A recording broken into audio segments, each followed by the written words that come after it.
Binge the full week of The Ray Taylor Show ad-free over at inspireddisorder.com/plus. This is The Ray Taylor Show.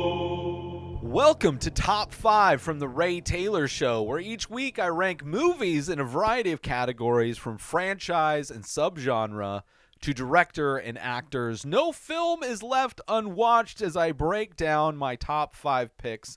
So join me every Sunday for a new episode and get ready to dive into the world of film with Top 5 from The Ray Taylor Show.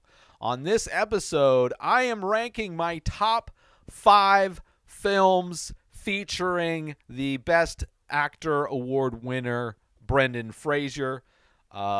It's kind of an interesting career that he's been on.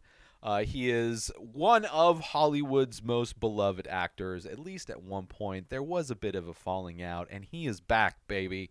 You all remember Brendan Fraser, right? He's the guy who starred in all of your favorite movies from the 90s and early 2000s. He was in The Mummy, George of the Jungle, Encino Man, and Bedazzled.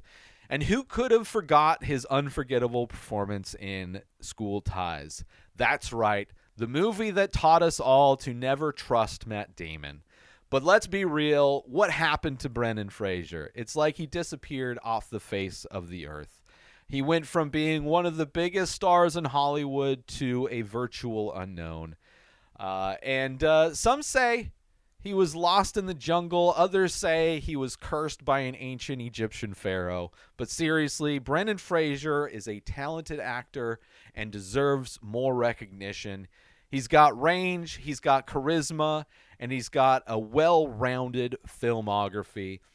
He's a true Hollywood gem, and we should appreciate him while he's around. So let's get into my top 5 Brendan Fraser movies. The man, the myth, the legend. Starting off with my 5th favorite film from Brendan Fraser. A lot of F's going on in this podcast, I can already tell. Number 5 coming in, I wanted to make a list, obviously, of 5 movies. And my list, I wanted to represent how diverse the movies have been in Brendan Fraser's filmography. He's been in all kinds of different movies. He has portrayed all kinds of different characters. And I wanted to try, as long as they could fit, and represent each of those different versions of Brendan Fraser and movies that he's been in, and try to take the best of each of those categories. So starting off with number 5 is one from the action category of Brendan Fraser, the action hero Brendan Fraser. Coming in number 5 is The Mummy Returns. Came out in the year 2001, action-adventure movie, sequel to the 1999 film The Mummy. Right? The movie follows adventurer Rick O'Connell and his wife Evelyn and their son Alex as they embark on a quest to stop the evil mummy Imhotep from resurrecting his lost love Anck-su-namun and taking over the world. The story is set in 1933, 10 years after the events of the first film, and takes place in Egypt and London. The O'Connells are joined on their quest by a group of allies, including Ardith Bey, Magi Warrior. You have Jonathan Conahan, Evelyn's brother, and Alex's new friend, a young thief named Izzy. Along the way, the group encounters various obstacles, including a deadly cult known as the Scorpion King's Army and a tribe, I should say, of pygmy mummies. Meanwhile, Imhotep must contend with his own challenges, including his loyalty to Anck-su-namun and his desire for power and immortality. The movie features several notable action sequences, which is why I picked this one over the first Mummy. I think the action in this movie is elevated. I enjoyed it. I had a lot more fun.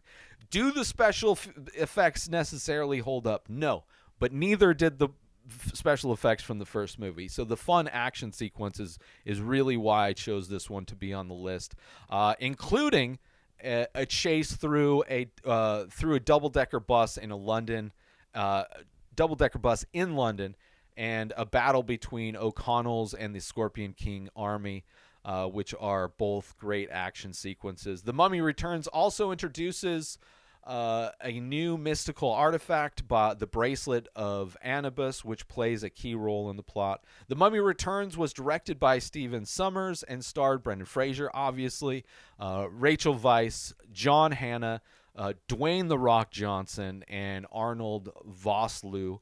One of the first Dwayne Johnson movies. Obviously, he got the spin-off Scorpion King. This is an action-packed movie, and this is why this movie holds that place in the action films that he did as my favorite. And I'm not necessarily a big fan of the Mummy franchise in general, so that is one reason why it's down here at number 5. But I needed to it was very important for me to make sure I had at least one of these action movies that he is a part of in this list. It's bigger and better action, I would say, than the first film, and that is why this movie is here instead of the first. I think the first might be rated better. I don't know. I found the first movie to be a little racist, and this one didn't seem to be quite as overtly racist as the first one, but a lot more fun. Both kind of cheesy action-adventure, very similar to like an Indiana Jones-ish, but The Mummy Returns, a lot of fun. That is why it's here at number 5. My 5th favorite, The Mummy Returns. Moving on to my 4th favorite film featuring Brendan Fraser. This is a movie, when I watched it, out of all these movies, I watched probably like 15 Brendan Fraser movies this past week, and this one was hovering at the top of my list for the longest time and slowly got knocked down to where it sits now at number 4. This is one of the films in the drama section, the aspect of Brendan Fraser's career where he performed in dramatic films. Also a film that is a theme in many of his films where it tackles kind of a prejudice, bigotry, and hate. And sometimes he is the one on the outside. Sometimes he is the one who is the target of the hate. And this one is one of those that he is the target of the hate. And a great movie. Kind of a lot of young up-and-coming actors that have done very big things with their career. So coming in at number 4 is School Ties. School Ties came out in 1992. It's a drama set in the 1950s, right? It's a movie that follows David Green, that is Brendan Fraser's character, David Green. He's a talented Jewish high school football player from Scranton, Pennsylvania, home of The Office, right? At least the American version of The Office, who earns a scholarship to attend an exclusive prep school in Massachusetts, which obviously is a very religious school as well, which he has to kind of keep his religion secret. At the school, David faces anti-Semitism from classmates who are mostly from wealthy, influential families. Despite this, David tries to fit in and makes friends with several of his teammates. David's popularity at the school is threatened when it is discovered that he is Jewish, and his friends are forced to choose between standing by him or maintaining their social status. The conflict between David and his classmates comes to a head when he is accused of cheating on a test. And it's between him and Matt Damon's character. And Matt Damon is a dirtbag in this movie, I gotta say. The movie explores themes of identity, conformity, and prejudice, obviously anti-Semitism. And School Ties was directed by Robert Mandel and stars Brendan Fraser as David Green, as well as Chris O'Donnell, Matt Damon, and Ben Affleck in supporting roles. It's so crazy to see all these actors so young. The film received critical acclaim for its performances, direction, and themes, and is considered a powerful commentary on class and religion in America. This is one of my favorite dramatic performances by Brendan Fraser, a young Brendan Fraser as well, which he's done a few kind of those college-based types of movies that challenges ideas of certain people. But this one's great. It's a great movie. It's been forever since I've watched it, and on the rewatch, it's like, oh, this is solid. I love his performance in this, and it's insane how just openly racist people were at a time in this country, and how desperately those people are trying to get back to that time right now. So anyway, coming in at number 4 is School Ties. Let's take a quick break from this episode to talk about, are you a fan of art, movies, and all things entertainment? Then you need to check out youtube.com/inspired disorder. Our page is jam-packed with all kinds of great content, including making of videos of the many faces, an ongoing art series of abstract ink paintings. But that's not all. We also feature daily episodes from The Ray Taylor Show, a podcast that brings you movie reviews, TV show reviews, episode recaps, opinions on news and entertainment, and much more. There's also a weekly diary and top 5 movie rankings of a variety of categories. And if that wasn't enough, we've also got how-to videos covering all kinds of topics. So why wait? Head on over to youtube.com/inspired disorder and start exploring the amazing content we have to offer. And now, back to the show. Moving on to my third favorite Brendan Fraser film. This is one of the newer films that he's in. This is also a film in that same kind of dramatic performance category as the previous film. This movie, I would say, is by far his best performance. So coming in at number 3 is The Whale. This movie is obviously a drama directed by Darren Aronofsky. The film follows a 600-pound man named Charlie, who is played by Brendan Fraser, who is isolated and depressed after the loss of his partner. The story is centered around Charlie's attempts to reconnect with his estranged teenage daughter, Ellie, who's played by Julia Garner. Is that her name? Something from Stranger Things. Is that right? I need to double check that. For some reason, that sounds wrong. No, it is Sadie Sink. I don't know where that name. Oops, misprint. Yeah, Sadie Sink from Stranger Things plays his daughter. The film received mixed reviews. It is not that well reviewed of a movie. I can kind of understand why on some levels. I did review this movie on Monday, so if you want to listen to my complete thoughts of the movie The Whale, go check that out. So received mixed reviews from critics, with some praising the performances of the cast, particularly Brendan Fraser. Obviously, he won Best Picture, best actor, best lead actor in a film, for his performance, which I agree with. I think deserves that award, and his by far his best performance in any film. While others criticize the portrayal of fat people and the use of prosthetics instead of casting an obese actor, which I talk about in my review and is something that I'm very critical about movies doing too. I really don't like movies that still use fat suits and the ways they use them when there's plenty of options of people to do it. But on some level, I do understand the fact that this is a lead and wanting to get an experienced actor.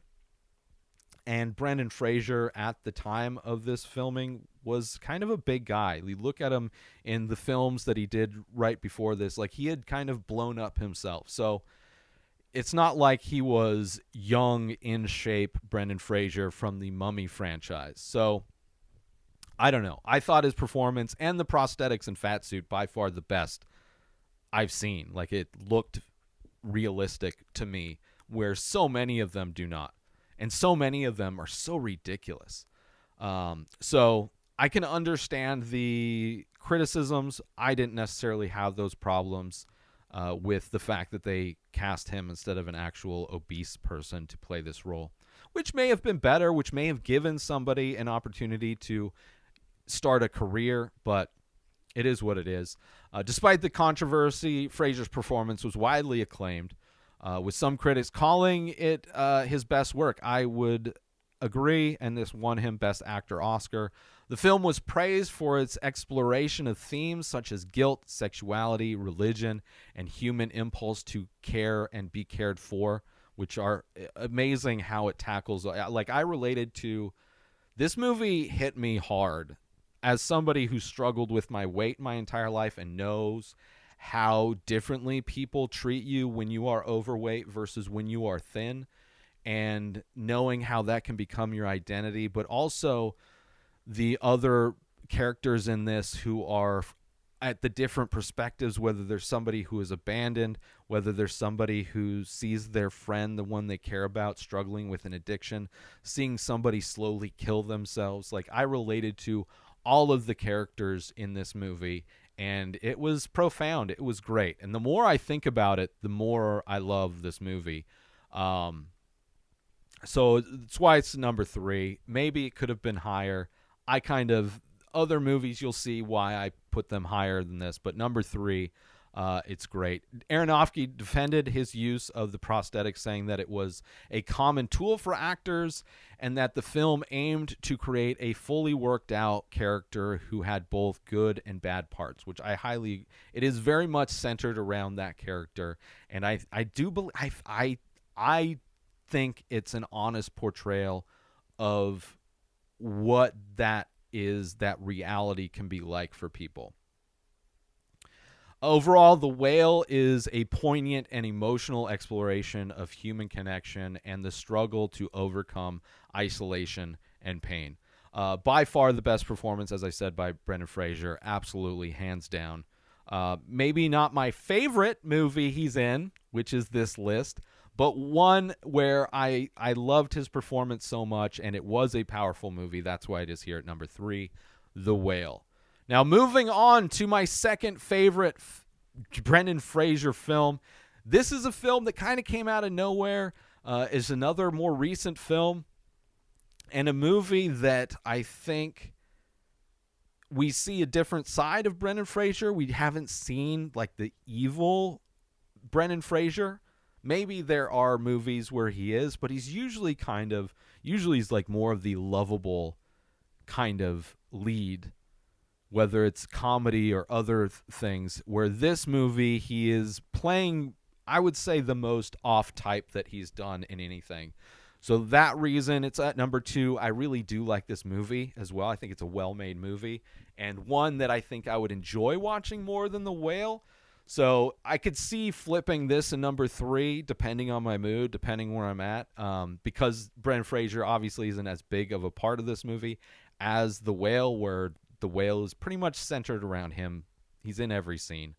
But anyway, coming in at number 2 is No Sudden Move, which is a movie that came out in 2021, crime thriller directed by Steven Soderbergh, which I'm a fan of Soderbergh. He's doing this kind of super wide-angle thing, which is a little off-putting, but I love the story of this. I love this like kind of interconnected web of crime and things that happen. Brendan Fraser kind of plays a muscle that's kind of choreographing one aspect of this movie. And the movie I was referring to when I said that Brendan Fraser is kind of big, like he is a big dude in this movie. He has put on a lot of weight, whether that's from personal issues or something that he did specifically for this role. Definitely the biggest you've seen him naturally, aside from The Whale. This movie is set in 1954 Detroit and follows a group of criminals who are hired to steal a document. The document turns out to be very valuable and a dangerous one, and the criminals find themselves caught in a web of deception and betrayal. The main characters are played by an ensemble cast, including Don Cheadle, Benicio del Toro, David Harborough, John Hamm, Brendan Fraser, Ray Liotta, one of Ray Liotta's last films, rest in peace. The film explores themes of greed, corruption, racial tension. I really appreciated this film's attention to detail overall. The historical accuracy, despite the plot being a bit convoluted at times, but it's still a great story. And an interesting topic that I never would have thought. Like, you never would have thought you would make a movie about catalytic converters. How are you going to make a movie about catalytic converters, make it interesting? Oh, watch No Sudden Move, right?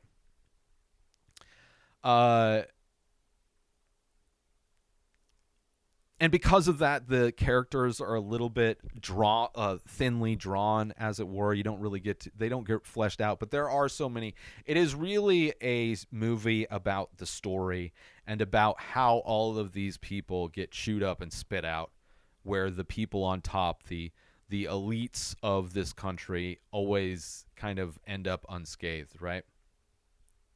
Right. The focus is way more about the larger American capitalist machine and how it chews up and spits out most people, while a few people at the top always come out ahead. I mean, we look at the recent pandemic that we just went through, right?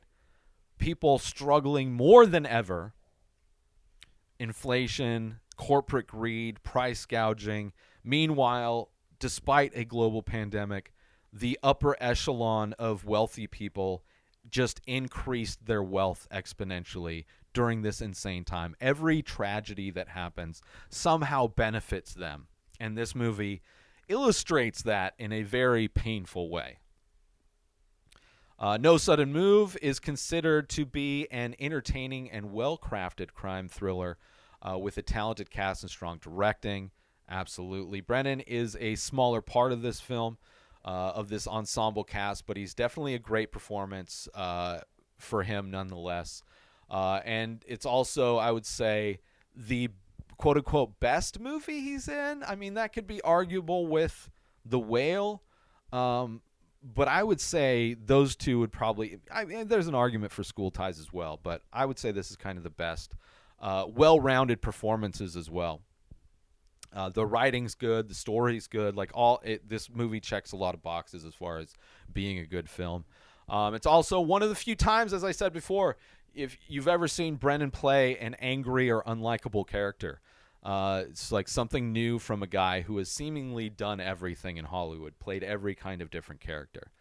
So coming in at number 2, my second favorite Brendan Fraser movie is No Sudden Move. Let's take a quick break from this episode because I want to talk about, are you looking to add some unique and expressive artwork to your home, office, or wardrobe? Look no further than the Many Faces series by Ray Taylor. That's me. These abstract paintings on paper explore the endless possibilities of the human face, capturing unique expressions of emotion, mood, tone, and energy in just a few minimal features. Now you can bring these stunning and thought-provoking pieces into your own space with high-quality prints and t-shirts, featuring designs from the Many Faces series. Or take home a one-of-a-kind original piece for your collection. Don't miss out on this opportunity to add some original and expressive artwork to your home, office, or wardrobe. Head on over to InspiredDisorder.com to browse and purchase original artworks, prints, and t-shirts from the Many Faces series today. And now, back to the show. Moving on to my number 1 favorite Brendan Fraser movie. I have to say that I spent a lot of time looking at this list and rearranging movies, trying to decide how I want to rank these movies. Do I rank what the best performance is? Do I rank what I think the best movie is? Do I rank something that just was the most entertaining, the movie that I love to watch the most? And I settled on that. The movie that I was good, he's got a good performance, but ultimately is the movie that I loved watching, rewatching to make this list, but also a movie that I think it's just so good, so fun, and an interesting character for Brendan Fraser as well. So coming in at number 1, my favorite Brendan Fraser film is Airheads. I know. Maybe ridiculous, but for me, Airheads, by far my favorite. It is so much fun in rewatching it, and I'll get into it. So Airheads came out in 1994. It is a comedy directed by Michael Lehman. The movie stars Brendan Fraser, Steve Buscemi, Adam Sandler, right? Kind of like before Adam Sandler was like Adam Sandler. The 3 struggling musicians who take a radio station hostage to get their demo tape played on air, right? Simple premise. The band members are Chaz, which is Brendan Fraser, Rex, and Pip, who call themselves the Lone Rangers, which is funny how that's pointed out. Doesn't make any sense. They accidentally end up taking the station hostage with plastic squirt guns filled with with like hot sauce, demanding to have their demo played on air. The radio station is run by Ian, who is played by Joe Mantegna, and the station DJ, played by Michael McKean, attempts to help the band and help their cause, help them get their radio played, hopefully get, like, their desire is to let labels hear it to sign them, that they're getting signed by a label is their ultimate goal. Meanwhile, the police, led by Sergeant O'Malley, played by Ernie Hudson, a.k.a. the black dude from Ghostbusters 2, great as the sergeant. They try to negotiate the release of the hostages. The film features a number of rock musician cameos roles, including Lemmy, Chris Cornell, and Judd Nelson. Eventually, the band members realize that they don't need to be violent to get the music heard, and instead decide to stage a concert outside the station.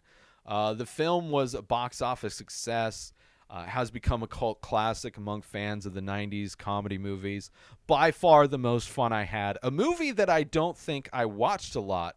I don't know if I had seen that until, like, I was older, in my late 20s, mid-20s, early 30s. Like, this is a movie that wasn't on my radar until later in life, versus so many other Brendan Fraser movies or comedies of the 90s. For whatever reason, I missed this movie. So I don't necessarily have that kind of nostalgia for this movie, but by far the most fun. It's a comedy, I think, that holds up despite a lot of other comedies from that time that really don't. I love the younger aged that most of the actually love that most this movie ages well where most others don't. There's also so many fun subplots in this movie. You have Michael Richards, Kramer, obviously not a great guy, but hilarious as Kramer in Seinfeld. Hilarious in this. He works at the radio station, ends up getting, his subplot is that he's trying to escape and kind of in the ductwork of this radio station, and he gets recruited by the FBI to be their quote-unquote man on the inside. His little subplot is hilarious. You have Chris Farley in this film, who plays one of the cops who's tasked with tracking down Chaz's girlfriend, who has their backup demo tape, right? So you have Chris Farley going around trying to track down this tape. You have the radio station that's changing formats to like smooth to easy listening, right? Which obviously the DJ isn't happy with because he's going to be let go. So the DJ helps this band try to fulfill their dreams, also taking advantage of the fact that there's no more rules, so he can cuss on the radio and do all these things that he normally wouldn't be able to do, but has the excuse of, you know, being held at gunpoint. Absolutely hilarious performance from David Arquette, who plays like a very Pauly Shore kind of character. Not a big character, but hilarious. Like, he's one of the other employees or DJs at the radio station. Absolutely. Some of the funniest lines in this movie are from David Arquette. Chaz, Brendan Fraser, has standards as well, and he will only sign a record contract with a label that actually listens to and loves his music, right? He doesn't want some blind contract. He wants the label to legitimately like what he's doing and want to work with him, right?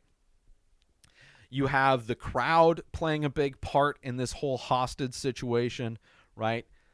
Such a fun movie with so many fun characters. By far the most fun I had watching any of his movies. So much fun. Like, it was like everything comes together where, like, so many, especially like the 90s comedy. He was in a lot of goofball comedies, which I'll kind of talk about the other movies in Brendan Fraser's career after this. But this one, I think, is a great, not only a great performance from him, but also just a really fun movie. Really great movie. And like I said, I spent a lot of time rearranging my list. This movie was all over my list. It was always on the list, especially once I watched it. but trying to figure out what movie I should put as my number one. I felt the best when I kind of rearranged it in the order I have it, and having this at number one specifically, like, just felt like it fit. Like, to be honest with my heart, what I feel is my favorite Brendan Fraser movie. If I have a choice of Brendan Fraser movies, knowing the films that he's in, and like my desire to put any of them on to just enjoy, and a movie that I will probably watch the most is Airheads by far. And, I definitely wanted one of his comedies, and I'd say this is by far the best comedy that he was in, because there are some very goofball comedies. So ultimately, I went with my heart over my head. But that is my number one favorite Brendan Fraser movie, Airheads.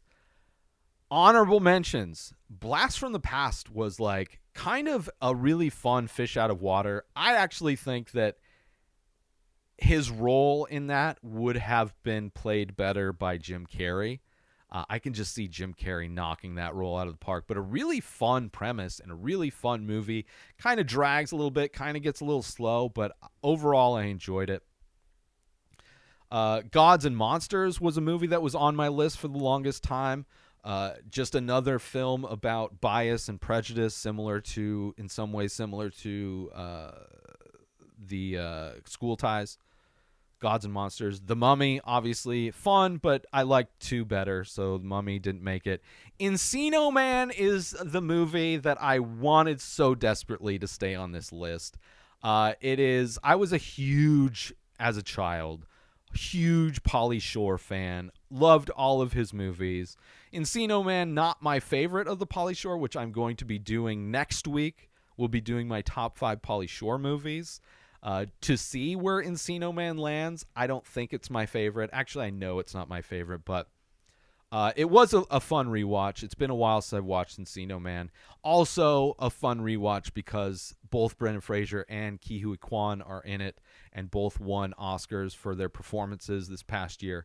So Encino Man was a lot of fun. Tried desperately to hold on to it. It's the movie that I had the most childhood nostalgia for, and ultimately couldn't make it on the list. So for all those people who may be angry at The Mummy not being on the list, or Blast from the Past, or Bedazzled, or any of the other movies that you may love of his, this was the one I was trying to fight for and justify keeping on the list, but I ultimately couldn't. So we'll see if it makes my Pauly Shore list next week. But let me recap the list one more time, and we'll get out of here. This is my top 5 favorite Brendan Fraser films. Starting off with number 5 is The Mummy Returns. Number 4 is School Ties. Number 3 is The Whale. Number 2 is No Sudden Moves. And my number 1 favorite Brendan Fraser movie of all time is Airheads. I want to know how you would rank your favorite Brendan Fraser movies. Is there a movie I missed? Obviously, I couldn't watch all of his movies. I did watch a bunch of them. There's some rom-coms that were like, eh. There's some other ones that were like, eh. But ultimately, the honorable mentions and my list are the ones that were in contention. But I would love to hear how you would rank your favorite Brendan Fraser movies. Thank you, as always, for tuning in to this episode of Top 5 from The Ray Taylor Show. And don't forget to tune in every Sunday for a new episode. Don't forget to join the conversation by leaving a comment or rating on your favorite podcast platform, or over on youtube.com/inspired disorder if you're watching this. But until next week, I'll see you then for more Top 5. New episodes of The Ray Taylor Show come out every single day. Subscribe on YouTube and everywhere our podcasts are found. Binge the full week over at inspireddisorder.com/plus. Buy Ray Taylor Show merch over at inspireddisorder.com. Have a wonderful day, everybody. Peace out! Today is the day where you wake up and you realize that everything that you've been dreaming about, everything that you've been wanting, every goal and wish and hope that you've ever had can become real. Dreams can come true. What you manifest in your mind, you can bring to reality.